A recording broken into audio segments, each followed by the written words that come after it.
Hello, my friends. You're welcome to my YouTube channel, a place where we explore the beauty of mathematics by solving very interesting math questions. We have one on the board in this episode, so let's go through it together. We are asked to find the value of x in 3 raised to the power of x plus 27 raised to the power of x is equal to 68. Without wasting much of our time, let's solve for the value of x in this exponential equation. So I've written solution already. So I'll bring down my question. I'll write 3 raised to the power of x plus 27 is the same thing with 3 times 3 times 3, which is equal to 3 raised to the power of 3. So in place of 27, I'm going to write 3 raised to the power of 3 raised to the power of x is equal to 68. Okay?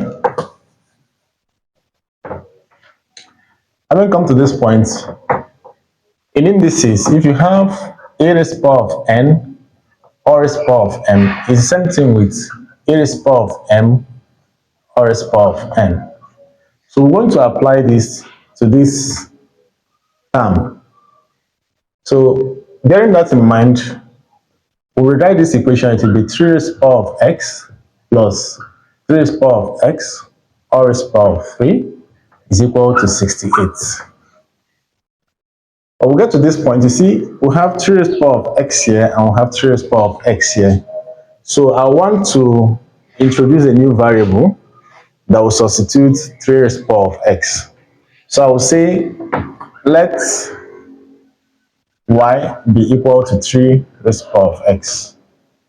If y is equal to 3 raised to the power of x, and I want to write this equation now, this equation will become y plus y cubed is equal to 68.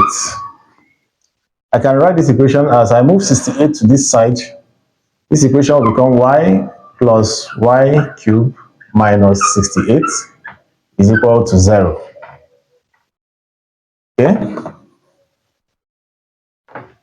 So at this point now, I'll solve for y in this resulting polynomial equation. And how I'm going to do it is, let me divide the board into 2. Let me rearrange this my equation here. I write y cubed first plus y minus 68 is equal to 0. Let's take out y now. If you have minus 16y plus 17y is equal to y, minus 16y plus 17y is equal to y. So I'm going to rewrite this equation, but when I get to plus y, I'm going to introduce this, because minus 16y plus 17y is equal to y. So let's write it out.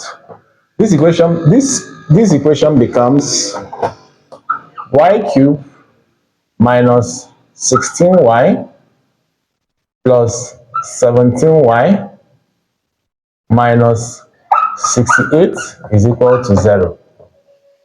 Let me take off this.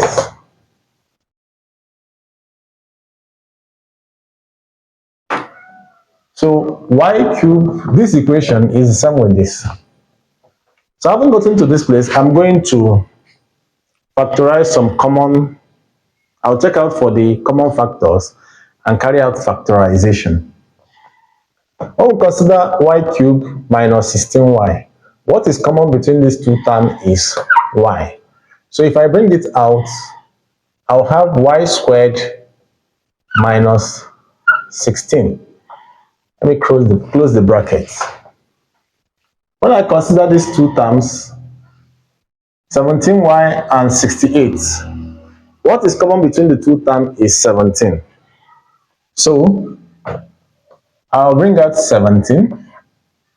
17y divided by 17 is y.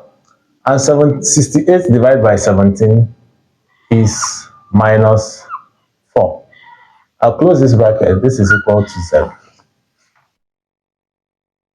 Let me still rearrange this equation. I can have it as y into bracket y squared minus 4 raised to the power of 2 plus 17 into bracket y minus 4 is equal to 0.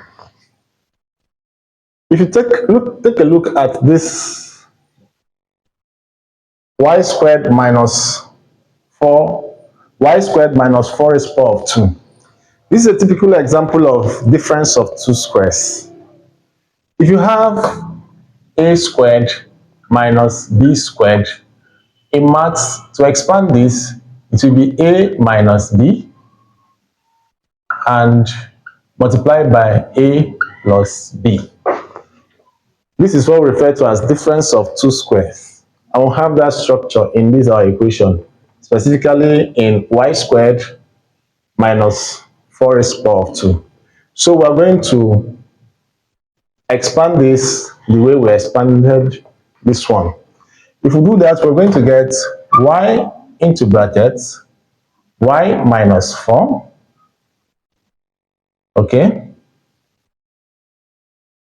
this bracket closes, then y plus 4 plus 17 into bracket y minus 4, this is equal to 0.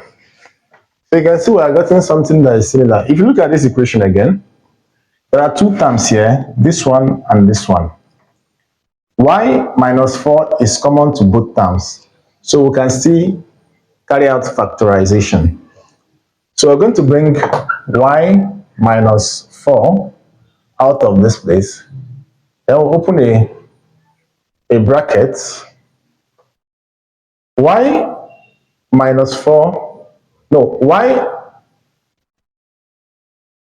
open bracket, y minus 4, close bracket, y plus 4, divide by this, will give us y into bracket, y plus 4. Close the bracket. 17 multiplied by y minus 4 divided by y minus 4 is plus 17. This is equal to 0. Okay? Let me clean this place.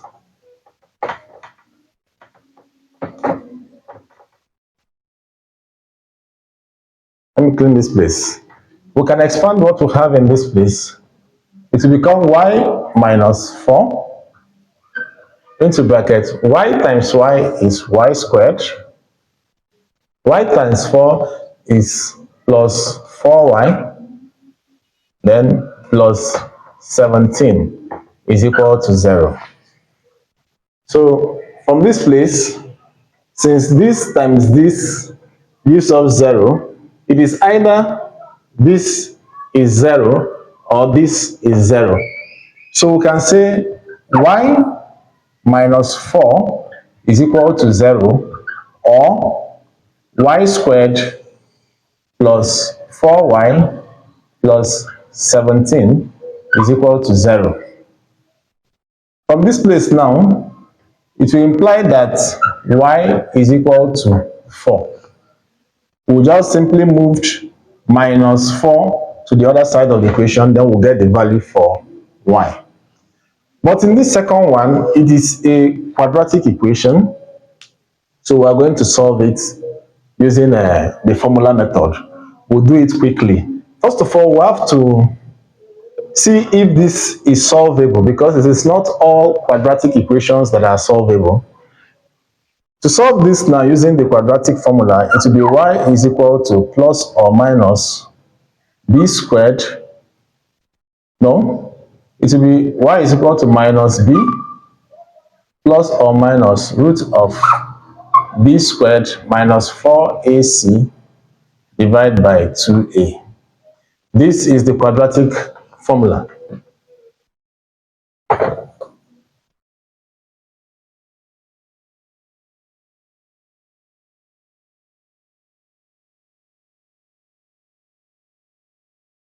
Now, to solve it, A in this equation is 1. B in this equation, B is 4. And C in this equation is 17.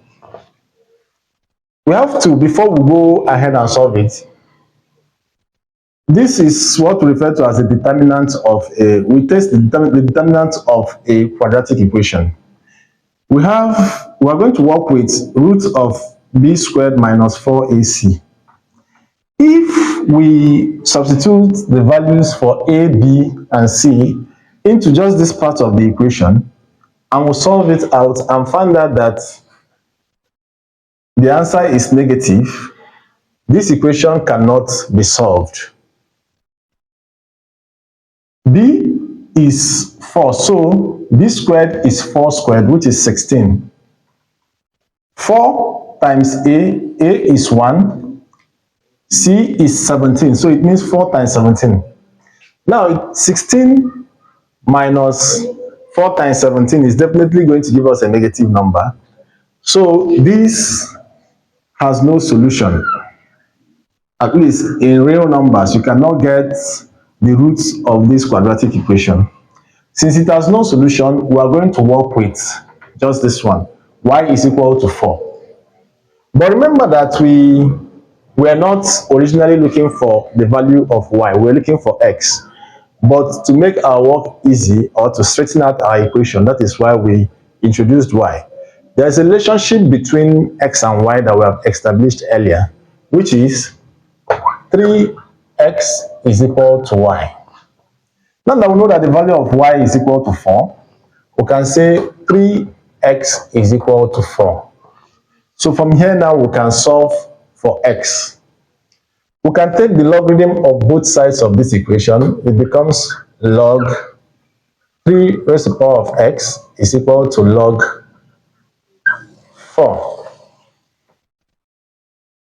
This one becomes x log 3 is equal to log 4. If we divide both sides of this equation by log 3, we are going to get the value of x, log 3, divided by log 3. This cancels out. X will be equal to log 4 divided by log 3. So if we get the value for log 4, and we divide it by the value for log 3, it will give us x. If you compute it, you find out that x is equal to 1.262. So this is the value of x. If you have time, you can check your answer by substituting 1.262 wherever you see x in this equation. You compute it and see if you are going to get 68. I have done it and the answer is 68. Thank you very much for watching the video. Please, I will urge you to like the video, and also we urge you to subscribe to the channel. We are just starting. We need all the encouragement from you. We're also open for you to tell us if there are other ways you can solve this question. You can put it in the comment section. We'll all learn together. Thank you very much for your attention.